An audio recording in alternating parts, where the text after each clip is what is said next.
Code Napoleon. তোমাদের সাথে ফরাসি বিপ্লবের ক্লাসে আমি আগেই আলোচনা করেছিলাম ফ্রান্সে বিভিন্ন জায়গায় বিভিন্ন আইন ছিল, যার মধ্যে দক্ষিণে রোমান এবং উত্তরে প্রথাগত আইন চলত। এছাড়াও রাজকীয়, যাজক এবং সামন্ত আইন সহ প্রায় 400 স্থানীয় আইন ফ্রান্সের বিভিন্ন জায়গায় প্রচলিত ছিল।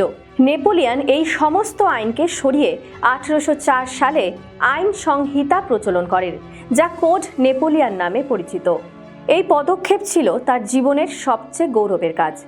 উনি প্রথম সব প্রচলিত আইনগুলোর ঐক্য আনতে ট্রন সেট সহ বিশিষ্ট আইনজীবীদের নিয়ে এক সমিতি বানান, যা ফ্রান্সের বিভিন্ন বিষয় নিয়ে 84টি অধিবেশনে আলোচনা চালায়, যার মধ্যে নেপোলিয়ান নিজে 36টি অধিবেশনে সভাপতি ছিলেন। 1807 সালে আইন সংহিতা তৈরি হয়, যা নামকরণ হয় কোড নেপোলিয়ান। সম্পূর্ণ ভিডিও দেখতে ডাউনলোড করো আচার্য